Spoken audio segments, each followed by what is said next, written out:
Oh, now we're recording. To help as many people as possible heal through their relationships because of their relationships instead of in spite of them. Because so much of the time we feel like I felt like, okay, well, let me just go heal on my own and then I'll be fine. And I get back together with somebody and I'm like a mess again.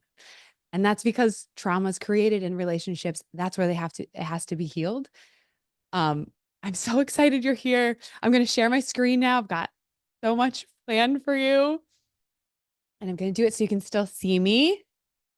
I'm going to do a little grid of you guys in my corner so I can keep watching some of your faces so I don't have a heart attack. Okay, so first, the most important thing to me is to recognize how unique you guys are. Most of the time, we are walking through this world and we are surrounded by people who are so afraid of change. In a lot of our relationships, this is true. We're with people who are so afraid of change that they don't want to make any change. They don't want to allow us to make any change. And right now, we are in a Zoom room full of people who came here because you guys are brave enough to make changes, not just in yourselves, but in your lives. And it's so powerful and it's so unique. And the power that's in this group right now just needs to be recognized. I'm very grateful that I get to be here with you today. Okay, let's go. What is the scene method? That's the thing that we're going to be talking about all day today. It's the method I use with couples. It's the method I use in my life. And the best way to explain what it does is this. Okay, imagine a time that you laughed your hardest. You laughed so hard that you forgot what you were laughing about. What made you feel safe enough to do that? To some people, that's going to sound like a crazy question. It was funny. I don't know. My chemical makeup in that moment was great, whatever. But now imagine a time when you wanted to laugh, but you didn't, or you couldn't. For a lot of people, that's their relationships. For me, it was my relationship. I went from thinking my husband was the funniest, most brilliant man in the world to thinking he was the dumbest and the most annoying. And I was like, how does the same person who I was laughing with so hard now become the person that I'm trying to force myself to laugh at his jokes? What happened? And the answer is, I didn't feel safe enough to. It's the same thing. You want to laugh at a funeral and you can't. Because if you do, that's not going to be looked upon very well. All of these examples where you wish you could laugh and you just can't. That is a lot of people's relationships. It was my relationship. And a lot of that wasn't my husband's fault, which is what we're going to dive into today. This is true. This is why people judge because they're too afraid to be curious. This is why people blame because they are too afraid to understand. And this is why people criticize and control because they're too afraid to collaborate. The seeing method, what I do with my clients is taking them from that place of fear and turning their relationships into a place where they laugh as hard as you did in your first memory. It is so powerful and radical. And to get to witness this many people not just heal their relationship, heal themselves, heal their traumas at an exponential rate is too powerful and too awesome to not share. And I know I keep saying this, but I am so grateful that you are here to learn this with me. I really think this changes the world. It changes the world around you. You are the center of your universe and your world, and everyone you touch gets affected by you because we are relational social creatures. So the fact that you are here is not a small thing. It is a huge thing. So thank you for changing the world with me. As massive as that and ridiculous as that may sound, I fully believe it because I keep watching it happen. Has anyone said one of these things and not meant it? In my relationship over and over again, in an effort to keep the peace, was like, no, I'm fine. It's not a big deal. No, it's fine. It's fine. It's not a big deal. Or my favorite, it's all good. Yeah. No, why would I bring this up? It's a little issue. I'm not that petty. Why would I bring this up? Constantly. And it was the main reason I couldn't laugh with my husband anymore because I didn't feel seen and heard by him. And if I don't feel seen and heard by him, why would I think that? Why would I want to laugh with him? These lines just ruin our lives, ruin our lives, ruin our relationships. But why do we do it? Because we do it for a really good reason. I thought I was so good at controlling my anger until I got into a committed relationship. And then I was like, you are putting me in a car and you are driving me to anger and frustration and resentment and hurt. You drove and you're turning to me and being like, are you okay? Wait, why are you mad? Are you upset with me? And I'm like, are you serious right now? You drove me here. Come on, dude. And when I work with clients, this happens over and over and over again because one client comes to the session and they're like, okay, so are we going to talk about the elephant in the room or not? And the other partner goes, which one? Because we view things so differently and we really think the other person is to blame. They drove us here. I got sick of this. I got sick of not laughing at his jokes. I got sick of being resentful. I got sick of being mad. And I also knew rationally, this man shows up for me. He is the best partner I've ever had. He is kind. He is loving. He wants to improve. What is happening that I keep thinking he's the villain of my life and the cause of all my pain? So I started to ask myself 4 questions. And when I answered them, and when I shared those answers with him, my life changed. Things I didn't know about myself became apparent and they healed. And the 4 questions made it a great acronym. SEEN, seen. I was so mad at my husband for not seeing me, but how could he when I didn't even see myself? And that's what we do. And that, okay. That is what we do constantly. We are begging someone to see us, but we don't even know ourselves enough to show them. So when we don't feel seen by them, we get furious, we get resentful, we get mad. We're like, why aren't you breaking through my walls? And they're like, I can't. How? It's a freaking wall that you built and you're not letting me through. And I didn't know that. So I was getting mad at him for not seeing me when I never showed him who I really was. And how I started to show him who I really was these questions. First one, what am I scared of? Second one, what am I embarrassed about? Third one, what was I expecting of myself and of him? And fourth one, what do I need? Don't worry, we're going to dive into those. That's why we're having a masterclass, because instead of 90 seconds on Instagram or TikTok, I get this whole time with you to share. Okay, so scared. What am I scared of? I just had, God, okay. One of the biggest fears that under every client, what happens is we go, I'm so annoyed. He's not paying enough attention to me. She's not paying enough attention to me. I don't think he's attracted to me. I just like, he doesn't initiate enough sex. She doesn't show up for me when I need her to. She's not listening, whatever the things are, right? And these are all you statements. If you turn it around and you actually go, well, what am I scared that means? It's often, I'm scared you don't care about me. I'm scared I'm not important. Because at some point in your life, someone didn't care about you. And someone made you feel unimportant. Or someone criticized you and said you were selfish when you shared an emotion. So you went, oh, got it. I don't have those. None of those for me. And so now in your relationship, in my relationship, I showed up and I was like, I'm scared you'd be happier if I just wasn't here. You'd be better off if I just wasn't here. So that was my root fear over and over and over again. And my defense mechanisms were all, you're making me feel like you wish I wasn't here. And the truth, what happens is we believe these fears are so big and so ingrained so early that they stop being fears and they start being beliefs. And so what we do is we go, oh, you're not trustworthy. You don't want me here. You don't think I'm important. You don't care about me. We don't give them the opportunity to prove us wrong. Because what's scarier to our brain than our fear is not knowing when it's going to happen. So we just jump to it. We're like, oh, that, you know what? That's already happened.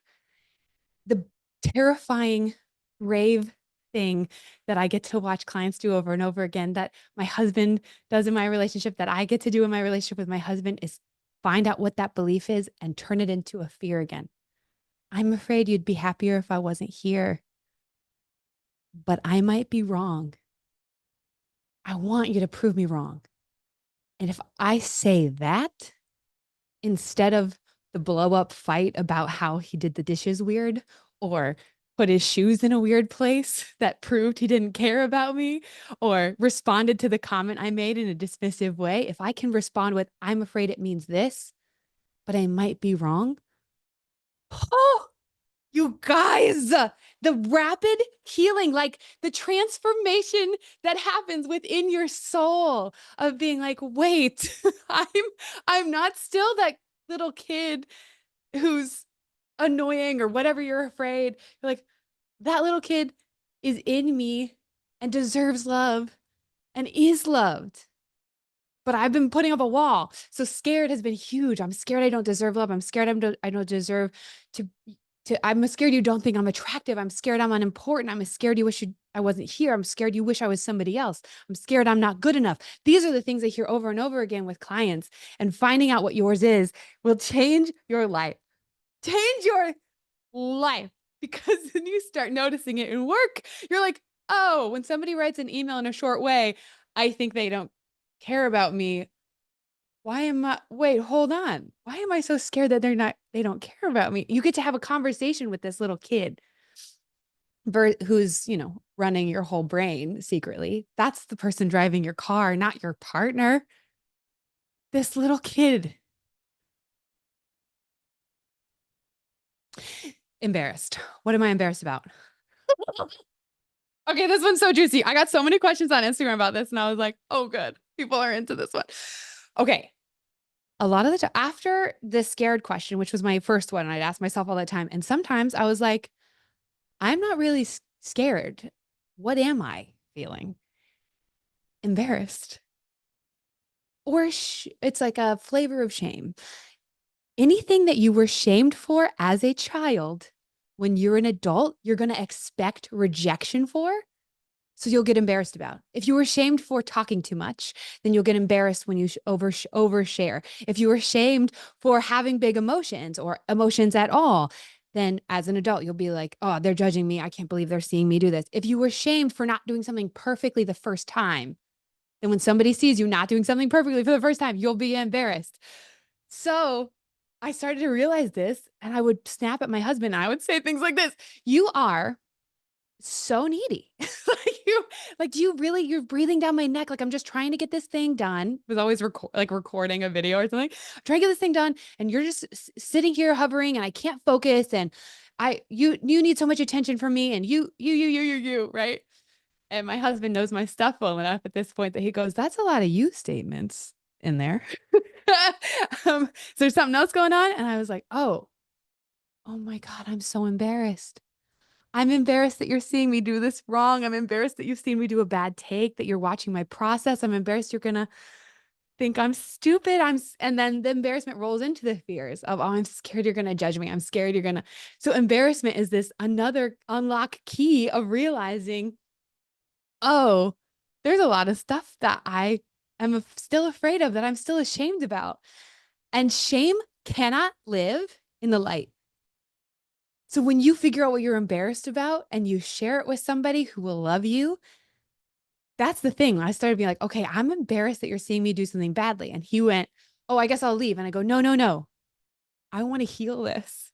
Will you just cheer me on for doing it badly, for doing it anyway? I just need you to be like, you go, babe. And he was like, got it. And then you go, babe, over and over again.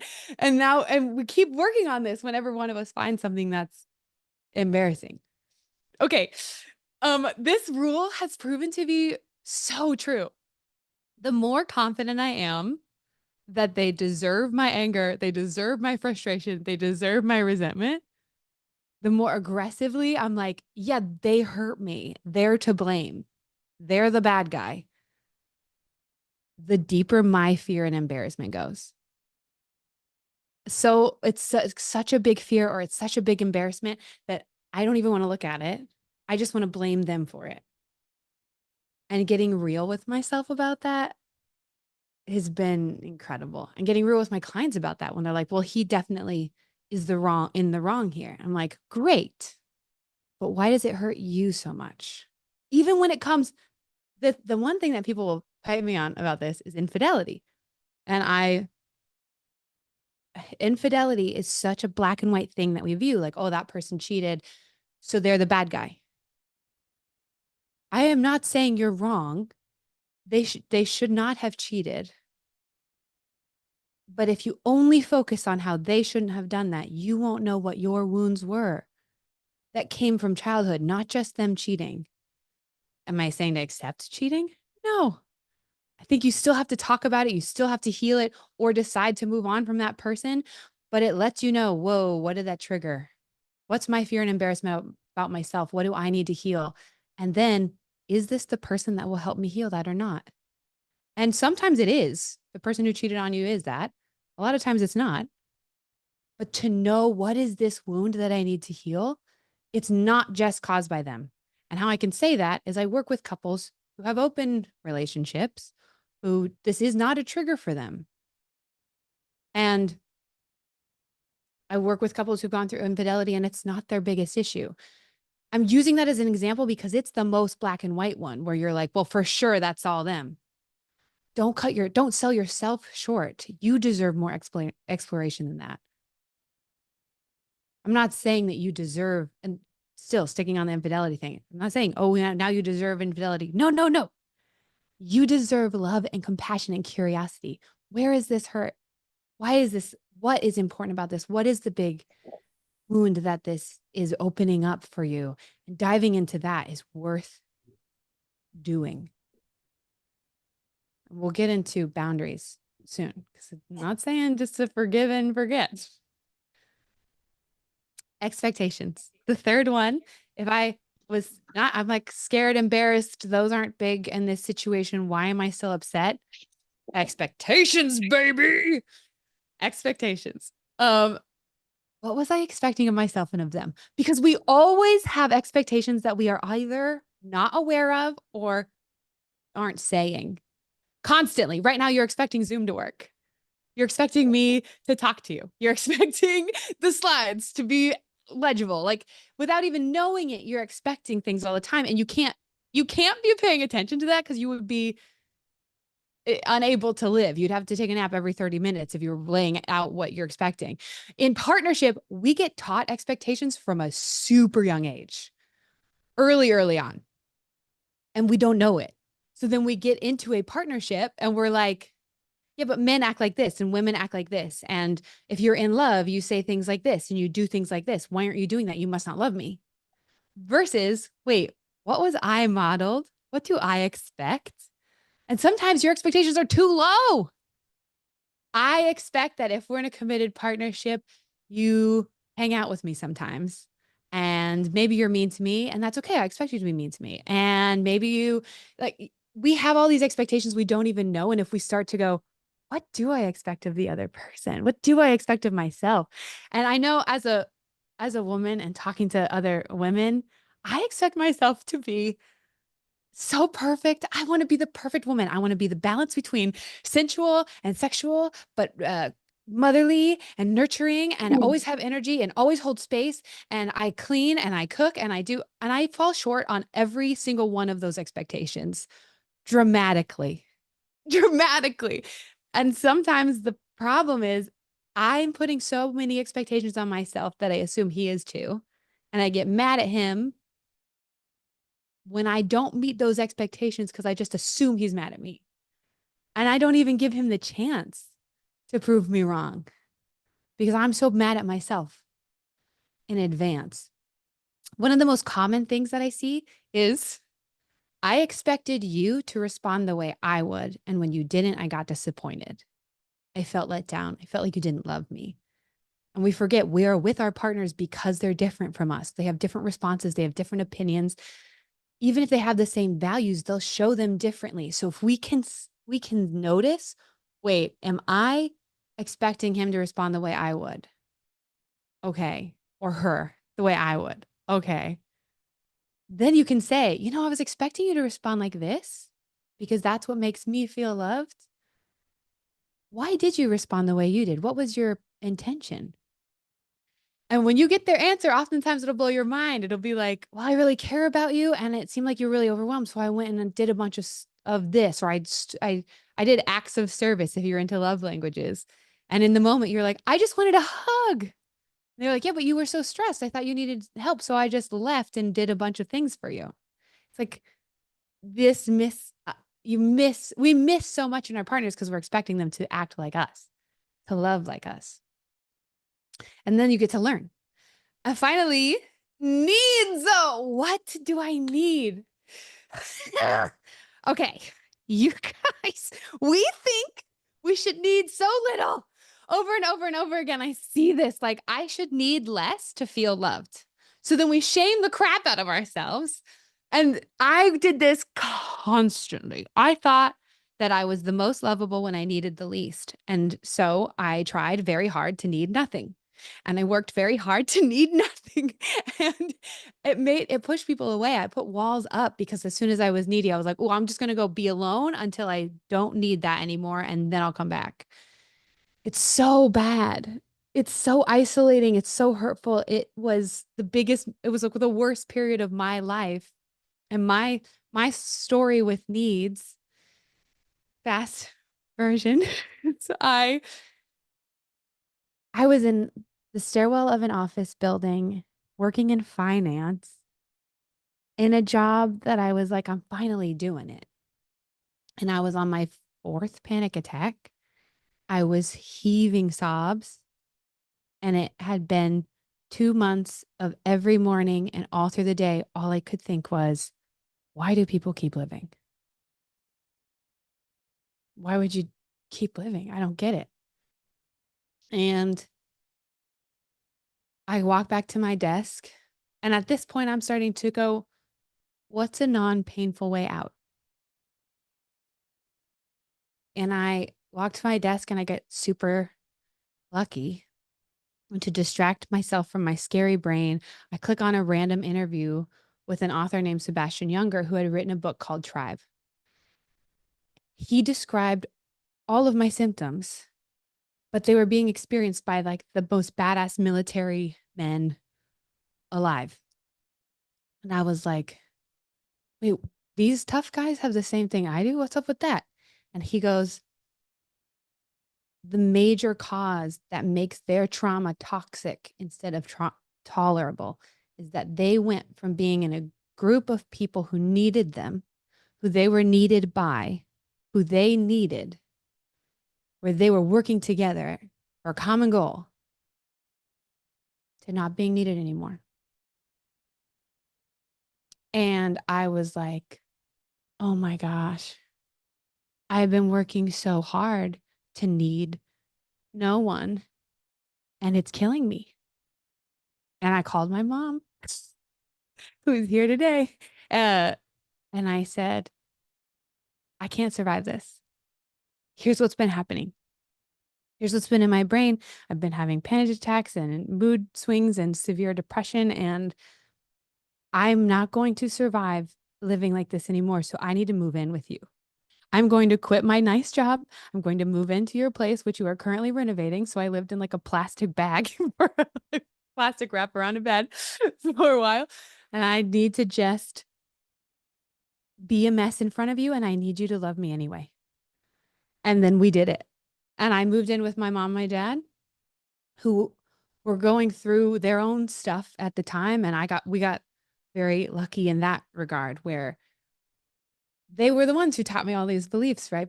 But they were in this place in their own marriage and in their own life where they were also trying to grow and change. And we just showed up and we were messy. And I would just sob in front of them for no reason, just because of another panic attack. And they would just sit there. I'd be like, don't leave. I'm not going to hide. I just need to cry in front of you. And for you to still love me, don't do nothing. I just need you to still love me. And they did it. And it changed my world. And we have been trained that we shouldn't need anything, but in relationships, needing each other, not to save us, not to heal us, but to be with us as we save and heal ourselves, to be a witness to our messiness and our bravery. That is what makes life vibrant and alive. And in relationship, it's the most healing thing. And working, I do this with my husband all the time, and I couldn't figure out. So now I'm going to fast forward a little bit. How do you know what do you need? I couldn't figure it out because I was like, I've spent my whole life trying not to have any needs. What the heck do I need from people? and I came up with another acronym, which is SHHH. Shh. Um, See me, hear me, help me, or hold me. See me is when I feel unimportant, invisible, not special. Like no one needs me in their life. No one sees me as me. And when that happens, I'm like, okay, if I'm feeling invisible, I need to show up for somebody. I need to ask somebody I love, hey, I just need to know I'm important to you. Can we hang out? Can we look at each other in the eye? And when you're and with my husband, I do that too, of like, I'm feeling really worthless and I'm feeling unimportant. I'm feeling not special. I'm feeling like I should hide. I want you to prove me wrong. Can you just stare at me in my eyes or tell me why you love me or whatever it seems like I need in that moment? Then hear me is when you feel misunderstood, when you feel like your voice is not important. That one happens constantly in relationships, in friendships, in work, in family. One of the greatest tricks, like this is such a simple phrase to take with you and use. I'm scared I'm not making sense. Do you mind saying what you heard me say? And then when they repeat back, it's not a test. It's about you being clear and heard instead of them being stupid. And when you're like, oh man, that's not what I meant to say. Can I try it again? And then you say it again. And you're like, what did it sound like that time? What you're secretly doing to your inner child who thought that they should never speak is you are saying, I will be heard. It's gentle, it's not aggressive, but it's proving to yourself that you are here. You are being heard. You are being grounded. And that is one of the fastest ways also to cut a fight from being a fight.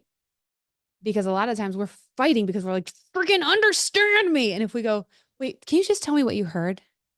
You'll get to be like, oh, they are listening. Or they're so scared that they can't. Let's try that again. So needs, see me, hear me. I'm going to do help me and then hold me. Help me is I'm drowning. I feel like I should need help from no one and I should be able to do this myself. And I'm scared you're going to judge me, but I'm drowning. Here's my goal.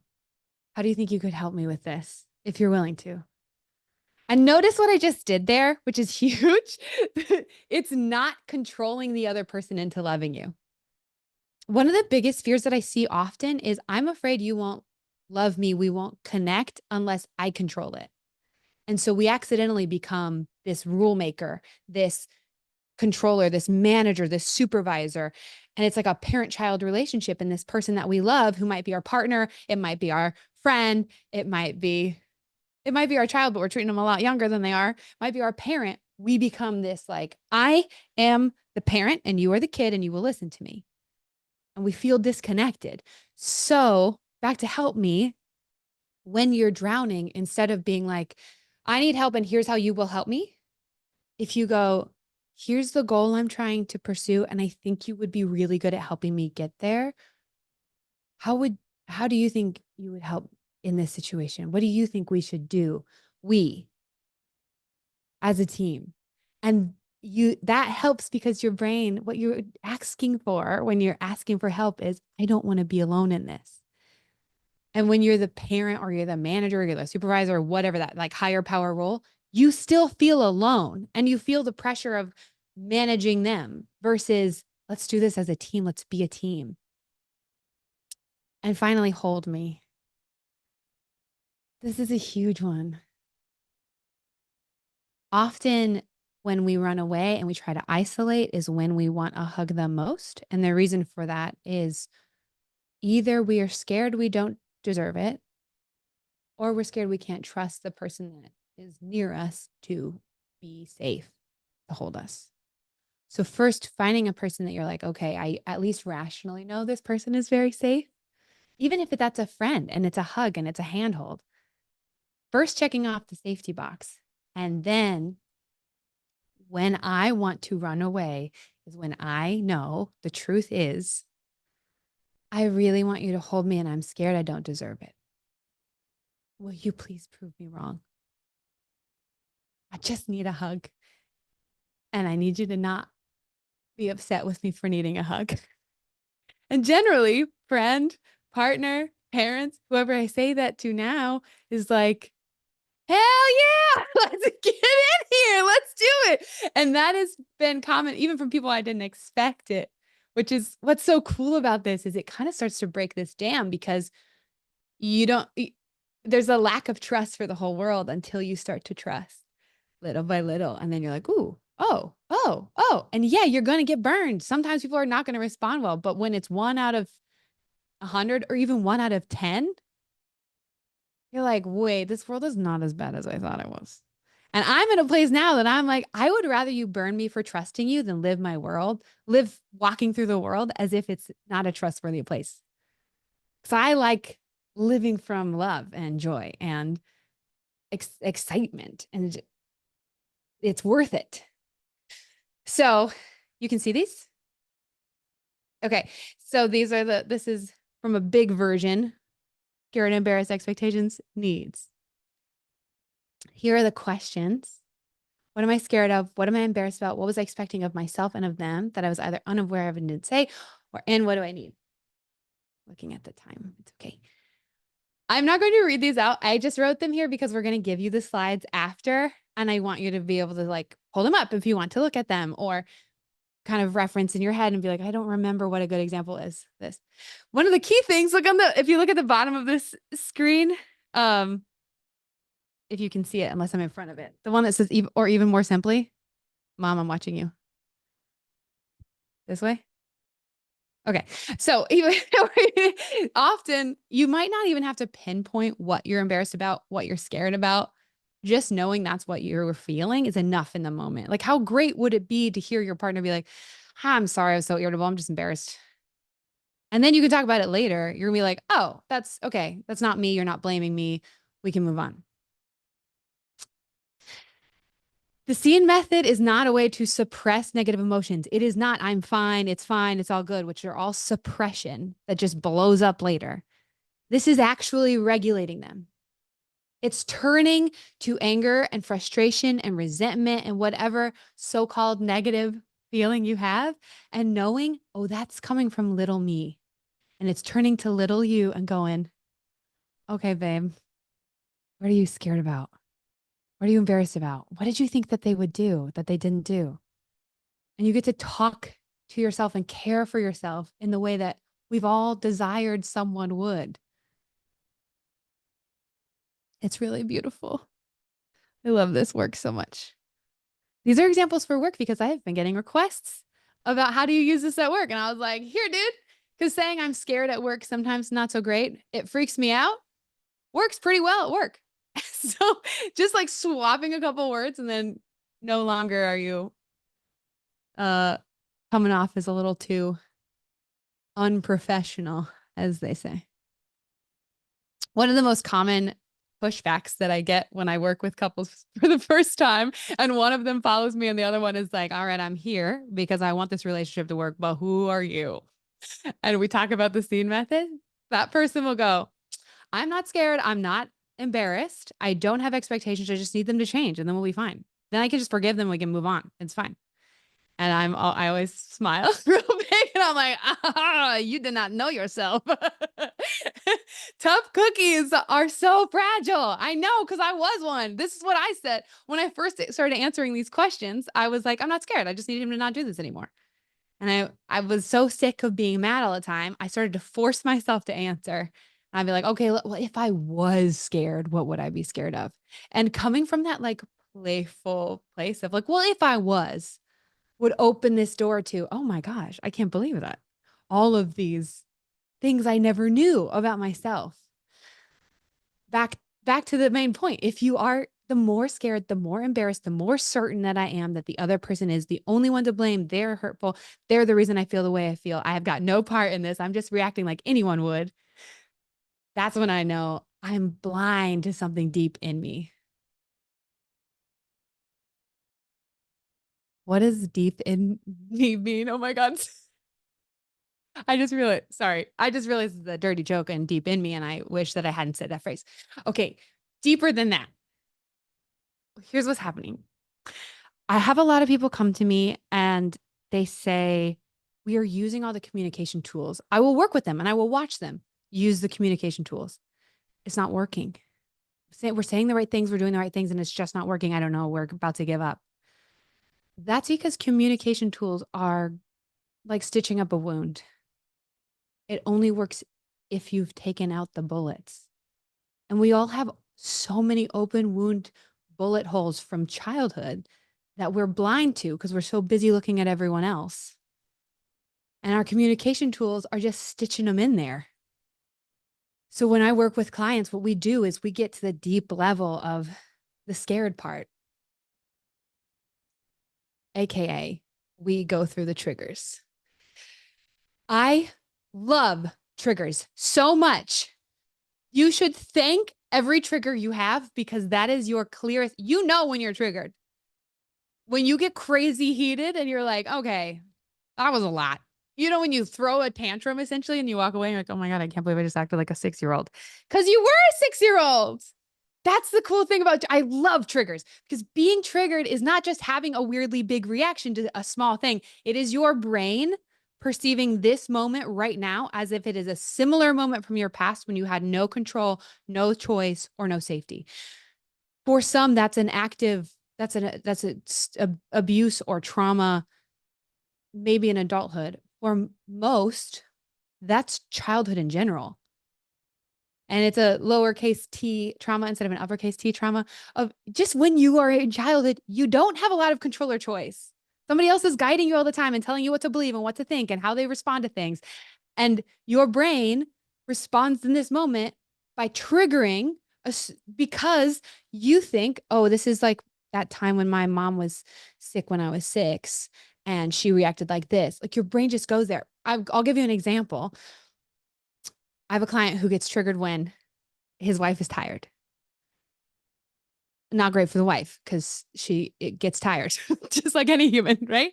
And not great for him because he's like, I don't want to be this jerk who's mad when you're tired. So what I'm just gonna do is be quiet. And we've all been in that situation where this angry person is silently sitting there and you're like, what did you do? Now imagine that's happening while you're exhausted. It is the worst. You're like, how do I, I don't know what is happening. I don't have the energy right now for this. Why are you so mad at me? I'm just tired. We start to talk this through. Like, tell me about when people were tired in your childhood. Like, if you just think about somebody being tired in your childhood when it just was awful. He was me like, oh, my mom. It's like, tell me about that. It's like, well, I guess every time she was tired, we didn't get to do anything. As soon as mom was tired, everything stopped. If we were going to go somewhere, we're no longer going somewhere. We're going to eat something. We're no longer eating something. My needs went away. We talk more about his mom. She was not validated. She was not responded to unless she was sick or tired, which means she became a monster when she was sick or tired and became the scariest version of her, the most controlling version of her, the most unpredictable version of her. He lost safety, control, and choice. So when his wife is tired, he goes, I'm 6 and you're my mom and you are going to hurt me. Knowing that, they come back a week later, right? Tired is no longer that big of a deal because now what they're doing is when he starts to get triggered and she notices, she goes, ooh, do you feel like I'm your mom right now? Because I'm just a tired woman who loves you and I don't need anything from you. I'm not changing our plans. I'm just tired. And he Or he would be like, oh, I feel like I'm 16, you're my mom. And just the awareness of that then allows his brain to become adult again and be like, oh, it's not dangerous when people are tired. It's a very neutral example that that is so good because its triggers are so weird. It's not usually a normal common thing that makes sense. So then we're trying to justify why we're mad at this person instead of going, okay, when did this actually hurt? Because your brain is right. Someone was bad to you when this happened in the past. But now we're accidentally condemning these people who love us to being treated like the people who didn't love us very well. So powerful. Oh my God, I'm running out of time. Okay. I'll no, I have so much I want to tell you. Okay, we'll end soon. I'm going to tell you this first. So you may have heard this quote. I love this quote. Very popular. Buddha. Anger is like drinking poison and expecting your enemy to die. Problem is, what do you do with that? Seen is what you do with that. The improvement to that quote, in my opinion, not in my opinion, straight facts. Blame is like choosing to drink poison and expecting your enemy to apologize for it. Blame is keeping us from connecting. Blame is the adults in this sculpture. Understanding and connection is these kids. But we fall into this trap with really good intentions all the time. Blame and forgiveness go hand in hand often. And that was the thing after I started doing scene and my husband and I, Dan and I were doing all this work together, we were having some pretty major problems and we couldn't figure out what was going on. The thing that almost broke us up was the fact that he couldn't forgive me. That's not all on him. See, because I was at this point, after this happened for a few months, I was like, I don't think I can do this because this list is never ending. It was like, it was to the point that I was now spreading the peanut butter on the bread the wrong way. I was using the knife the wrong way. And he was like, I don't want to be upset about this. So he would try to not be upset, but I would notice that he was upset. So I would just say, I'm sorry. And then he'd be like, no, no, it's okay. And he'd try to forgive me and move on. That was the problem. We were so focused. I didn't want to hurt him all the time with little things that I couldn't predict. So I'm walking on eggshells and he didn't want to be upset. So he is doing his own version of eggshells of like, okay, no, no, no, I'm not going to be upset about that. I'm like, I'm just going to forgive her. It's fine. It's fine. Forgiveness backfires because when forgiveness is the focus, what forgiveness says is one of us is a victim who needs to forgive and the other one is a villain who needs to be forgiven. And when you say, I'm sorry instantly, what I'm saying is, you're right, I'm the villain. I'm the villain. It keeps us separate. That's why I'm sorry is a bullshit.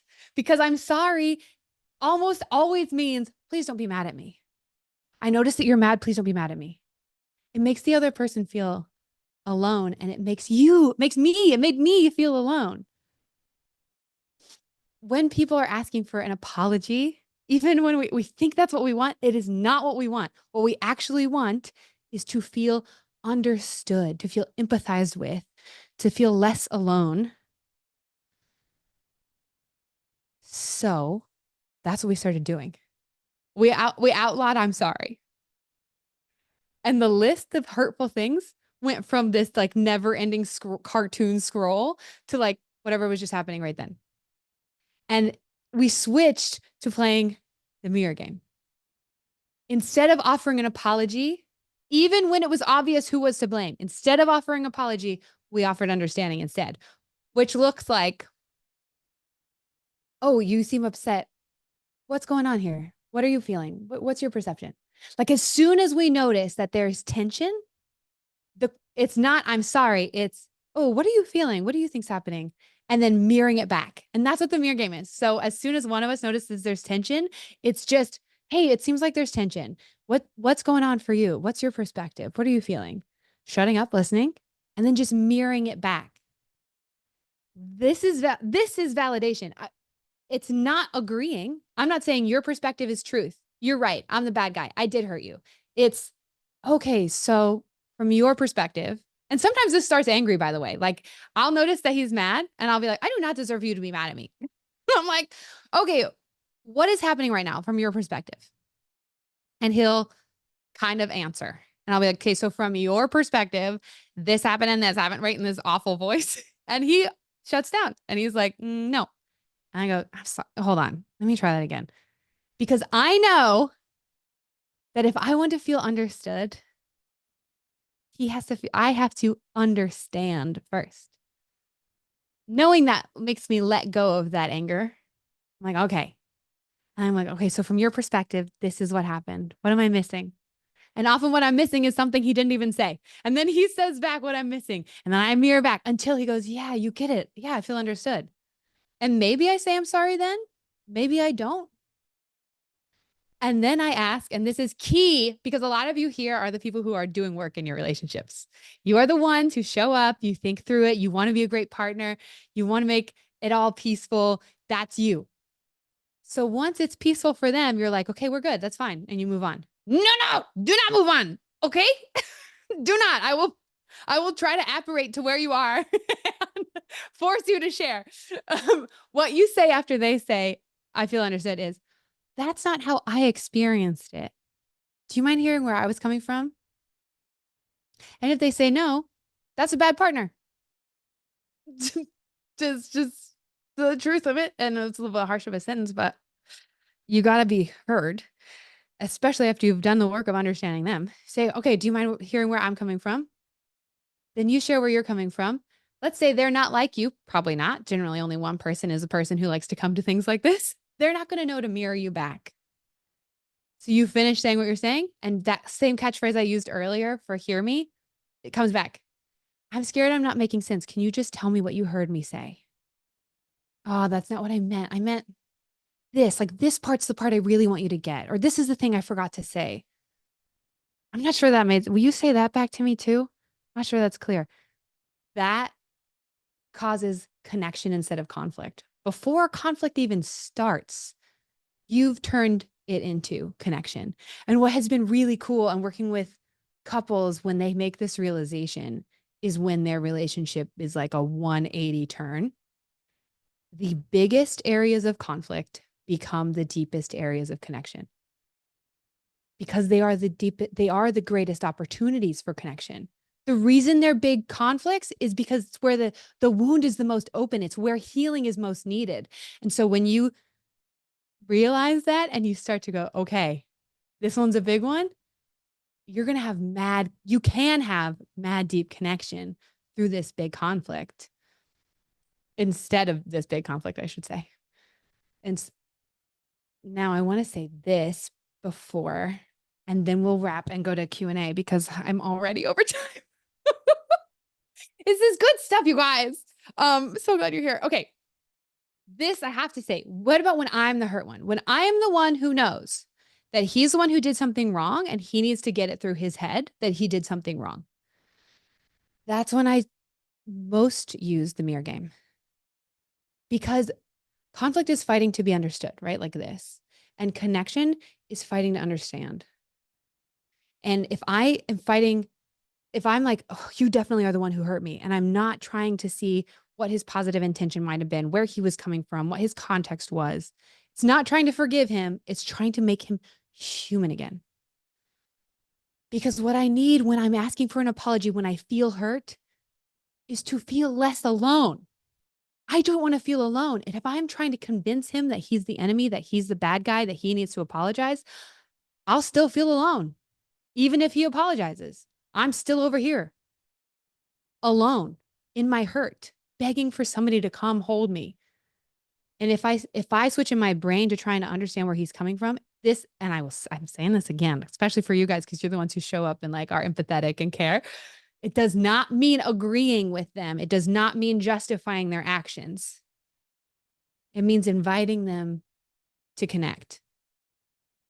And when you come from that position of understanding, then that's when an apology just naturally tends to flow from them because they are trying to empathize with you the same way you're empathizing with them. And I have to do that first in order for my heart to allow me to be understood by him. It's trippy because sometimes somebody will offer us understanding and we will not give it to them. We won't let them understand us because we're too scared to remove them from the role of enemy or villain. So we won't let them. And switching to, okay, I'm going to let you be a human who screwed up or maybe didn't even screw up is the only thing that will make us stop feeling alone, even though it's the scarier choice. This is my final slide, and then I'll skip to the end so you can see some stuff. These are the three questions that stop conflict in its tracks. These are really good mirror game starters. That didn't feel good. What was your intention? When I'm the hurt one, that didn't feel good. What was your intention? I'm feeling defensive. Can you share that another way? When you just said that, I thought you meant this. What did you actually mean? These are fabulous. Okay. Everything that we covered today and a whole lot more is in my ebook, which I try to make super affordable. It's $29. And my course, which you can take with a partner. We have it's just beautiful getting these messages from people who are like, we just did the first module and our relationship has changed. We just read one article of the way I do the book is in a Q&A form. So like when you're in heat of argument, you can open the ebook in heat. Gosh, I'm really fumbling over a couple. I'm doing some weird words. When you're heated in an argument. I grew up on a farm and heat was not a weird term. When you are in an argument and you're like, wait, what do I do again? The ebook is written so that you can look at that page and be like, oh yeah, I'm frustrated, I'm resentful. What was the mirror game again? What questions are in the scene thing? All of that. All of this is like a reference guide. And so I'm trying to get resources out there at a affordable rate that more people can have this in their back pocket, have this on their phone. I format it so you can look at it on your phone and you can reference it mid-fight when you're like, whatever, and you're trying to distract yourself. So that's my vision for this. I'm really also with this, what I do is that when you buy this, you get every updated version. So I'm working with clients all the time and always learning from them and learning what language to use better. And so I will add pages, I will change things, and I'll just send you the updated version because I want to send the gratitude for you doing this and believing in this and being part of this movement from the get-go instead of making you buy every version. So every version just gets sent to your inbox as it goes. And that's forever and ever. Amen. That's the, that's the point of the ebook. So, that's that. So the QR code has it. I think mom's probably putting the links in the chat. And then what I'm going to do, I have some questions saved for the Q&A, but what I'm going to do because you guys are here is, no, the book is not called Tribe. It's called, sorry, great question. The book is called How to 13 Secrets to Break the Cycles That Break Your Heart. Okay, so because you guys are here, I think what we'll do instead of me answering questions that were pre-submitted first, we'll see if there's a couple here so we can kind of interact and then stop share. Oh, more faces. And then I can bounce to those questions. Or if we don't have questions, then I'll just jump to those because we did get like hundreds. Yeah, I captured a few that were in the feed too. Oh, good. Everyone, I realize I just popped on the screen in your place probably. But I did want to pop in and also say in the conversation thread, there were a few people that said, I would love to be a scene coach, random. And so I just wanted, if you are interested in learning how Morgan uses the scene method with her clients, put that in the chat along with your email. Because we've been brainstorming how we might be able to do something specifically for professionals, but we just don't know if there's enough interest.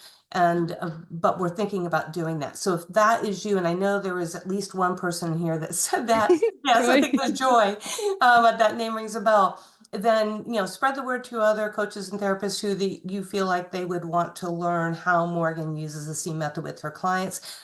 So if that's you, remember to include your email because all I'm seeing is your first name here, and sometimes that doesn't connect with what you submitted in your registration, and that'll be very clear to me. And then I will re-put these links in here again. Also know that somebody said, "Hey, I didn't get the update to the ebook," and we have sent out one, I know. So Yeah. if you did not get that, because these are automated emails, sometimes they end up in your spam box. So one way to get around that is look in your spam or your trash and then drag that into your inbox, or just simply reply to that email with one word that says reply. And that sometimes teaches your inbox that, oh, okay, this is one that you want to see. And we try to always deliver value and not spam. We just want to let you know what's going on in case you want to learn more and be in the loop, which if you're here, we're assuming that you do. So I'll bow out of that and you can dive back into the questions. I did grab 5 that were in the thread from here, Morgan, but you can roll with that however you'd like. Okay, I just saw April's question and I really like it because it's super common. So I think I'll do that one first. Um, how do you handle a situation when you're so triggered that there is no time to stop and recognize that you're triggered before you are hurt or hurt your loved one? This happens so often. When I first started doing scene, it was not, I wasn't aware that I was triggered until after. And so for a lot of couples, this is a repair method first. But what is really cool, this is not, oh man, what's so cool about this is it is not labor intensive because it gets you what your brain was trying to get you in the first place, connection. It becomes habit. And so it got closer and closer to the trigger until it became before the trigger or like right during, like I would be like, oh, shoot, what am I scared of? And that happens for my clients too, where it starts as a repair method and quite quickly becomes a mid fight. You're like, oh wait, I'm heated, aren't I? Okay, I gotta do scene. For clients that if you're here alone and your partner's not like into this, or it's a family member that you're working with, um, in this regard, and they're not into any of this, then this won't work because you doesn't make sense. But if you're working with a partner, you guys have you can get a shorthand. It's the same thing as a safe word, essentially. One of my favorites ever is my client was like, I just feel, it's like I feel carbonated. And he keeps wanting to talk to me. I was like, perfect. That's what you say. I feel carbonated. Or he goes, are you carbonated? And that's when they know, oh, we got to take a 15-minute break, 5-minute break, whatever, to turn to ourselves and do scene real quick, to ask ourselves, hey, how are you doing, honey? Turn to inner child and see what you're scared of. And so for if you have somebody that you can use a shorthand with, finding a word like that, like I'm carbonated, um, is really good. And they'll help you. Oh, I like this one too. Oh, we got such good questions. Okay. My husband constantly makes promises to do things and doesn't follow through on things that have huge consequences on our lives.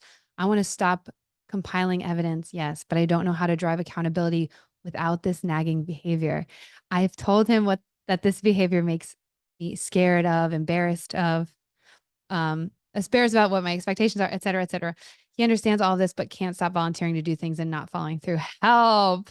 Okay, first of all, uh, he's expecting more of himself than he is able to give out clearly. When it comes to breaking this down right now, you're probably talking about this as a pattern. Talking about patterns with your partner is one of the strongest ways to keep the pattern going. Because if I say, you do this, and I'm bringing it up because you do this at this time and this time and this time and this time and this time and this time and this time and this time. What I am saying, like from a neuroscience level, what I am telling your brain is this is who you are. It's a huge thing you have to overcome. It's massively hurtful. I'm telling you to climb Mount Everest. So I have a rule that I call very shorthand. This is in the book too. I have a 9 rules for fighting fair. Um, one one time, one thing. So if your husband promises to do something and doesn't follow through, only talk about that one time. Like he promised to do something, he didn't follow through. Hey, I noticed yesterday you promised to do this and you didn't follow through. What was going on there? What got in the way? Why is this happening? It really scared me. Or you don't have to get as it doesn't have to instead of turning it into a big mountain, it's a hill that he walks up next time. And you work together to solve it. Why does this happen? Okay. Maybe he will offer, let's not, I won't promise to do stuff as much, or you will offer, and you kind of come up with a solution together on this one thing. Then it's asking him to climb a hill tomorrow when this comes up versus climb Mount Everest yesterday, which is in the past and is a massive pattern. Um, oh, shoot, so many. Okay. I need this for my wife. Okay, so I'm gonna just go with the first one that I see in order to save time. I feel like I am triggered and needy almost daily, and I feel like I need this, but my wife seems to reject my demands if her of her time almost out of hand. I struggle with getting her to participate and more than anything, want to find connection and for us to feel safe with being vulnerable enough to see each other. Okay, I'm responding to this because I'm guessing that there's a lot more nuance here. It's probably triggering her fears when she's not able to meet your needs. Like she feels like she's failing all the time because you need these things from her and she doesn't know how to give them to you, or she's constantly failing at giving them to you. So then when you have another need, then she's like, yet again, I'm going to fail. That happens a lot. I work with a lot of couples where that becomes the cycle. So one person feels needier and needier and needier, and the other person feels more callous and callous and callous. And it's this vicious cycle. It kind of comes, I'm going to, one time, one issue thing comes back.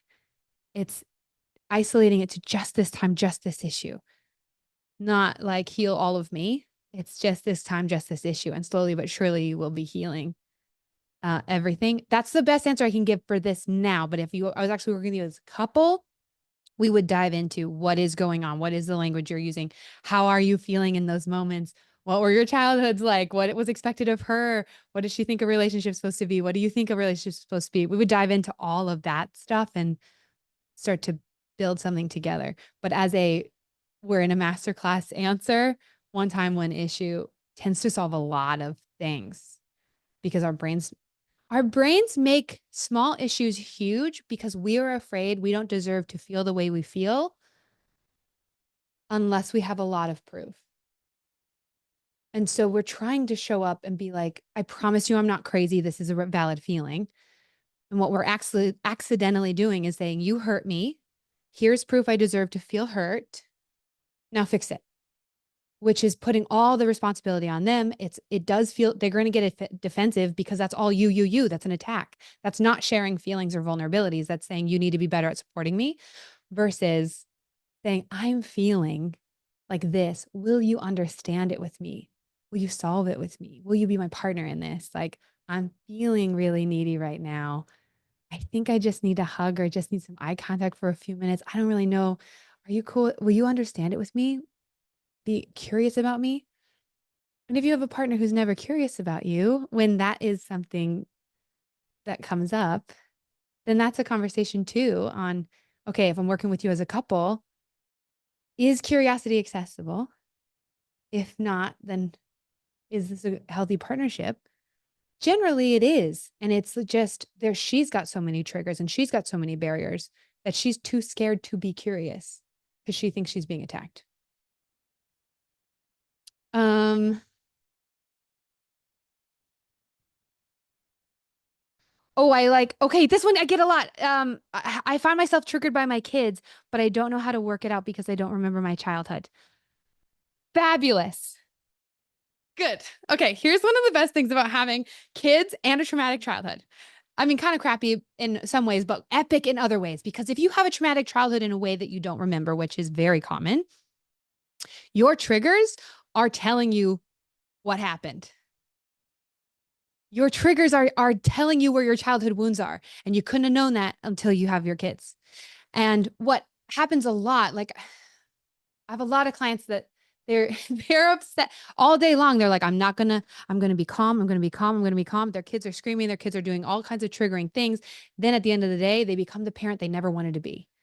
And they're like, why? Why? I can't believe I'm yelling at my kids. I can't believe I'm this mad. I can't believe I'm treating them the way I'm treating them, or doing awful things that they would never want to do to their kids. And that's because all throughout the day, they ignored their own inner child.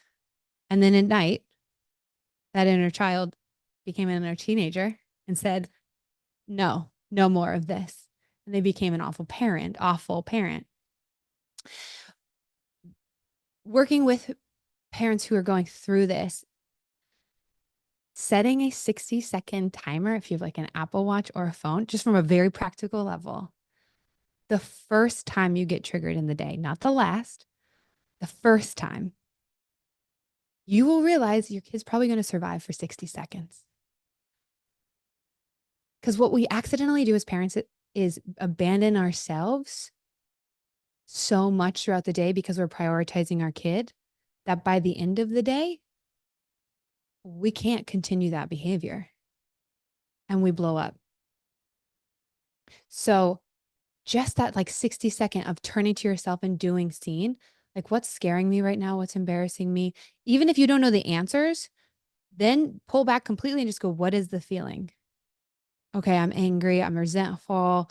Putting that feeling and then going, okay, what's under it? Is it fear? Is it embarrassment? Is it an expectation? Is it a need?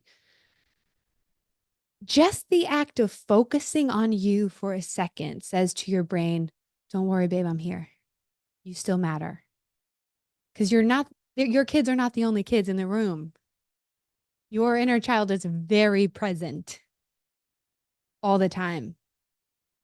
And you've probably been ignoring them for a long time, and your kid is forcing you to see them again, which is a gift. I mean, the transformation I see in parents is pretty phenomenal because there are all these things that they don't remember about how they were treated and how they were valued that come up with their kids.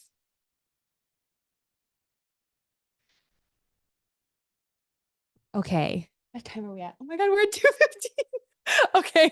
I should probably say goodbye. Dang, I want to answer all of these questions. Okay. I have a request for you. If you don't have your camera on, please put it on. Most of you do. And unmute your microphone and say goodbye to me, please. Goodbye. Thank Thank you. Thank you you. so much. Thank Thank you. you. Bye. Thank Thank you, you. Morgan. Thank you Thank you so so Bye. Amazing. much. much. This was Bye. beautiful. Bye Informative. bye. No, we look like. Thank you. Thank you. Thank Thank you you. so much.